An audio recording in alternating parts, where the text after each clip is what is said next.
General Motors introduced a new line of electric vehicles. When the Chevy Volt was ready for release, I attended their press conference.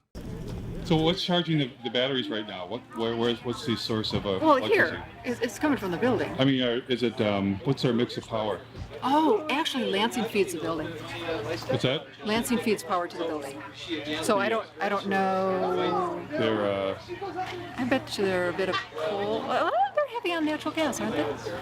right now the car's charging off of your grid. Right.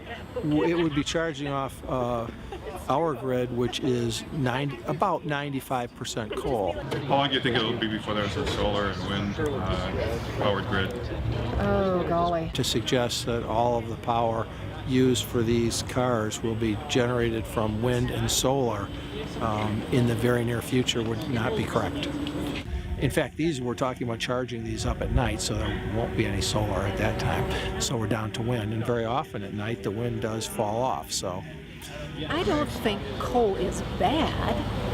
The what? A big battle. Mountain top removal. Oh, yeah. Yeah. It's got lovely BTUs. It's got lovely Very energy dense, value. isn't it? Yeah. How do you burn it more cleanly? I mean, do you see natural gas getting bashed?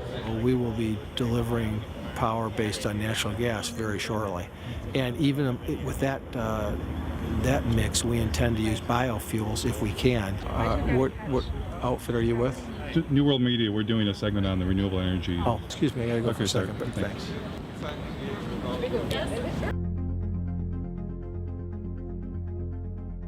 I'm in a strange position. I'm against our addiction to fossil fuels and have long been a fan of green energy. But everywhere I encountered green energy, it wasn't what it seemed.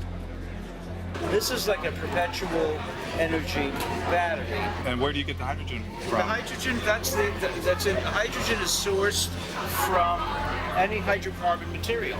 So you can get it from natural gas, you can get it from any petroleum or oil-based product material. I read about a zoo that was said to be powered by elephant manure. But it turned out the elephants didn't even produce enough manure to heat the elephant barn. That we don't even really make enough, and what we have elephant-wise, to even do that. We would need a lot more. More elephants. Yep, more elephants, more manure. Ethanol plants also seem to have a secret ingredient. This is the most productive farmland in the world, and we're not that far west of the biggest coal mines in the world as well. So bring the two together and get an ethanol plant.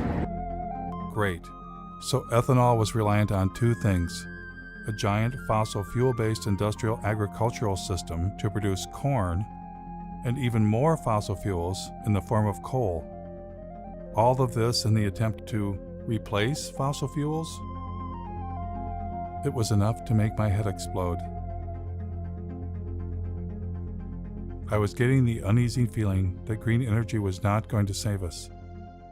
And I wasn't the only one.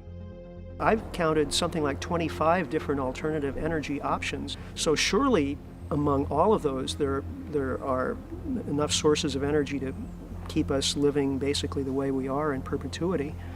That's not the reality. You know, we're getting, in some cases, no energy from these potential options.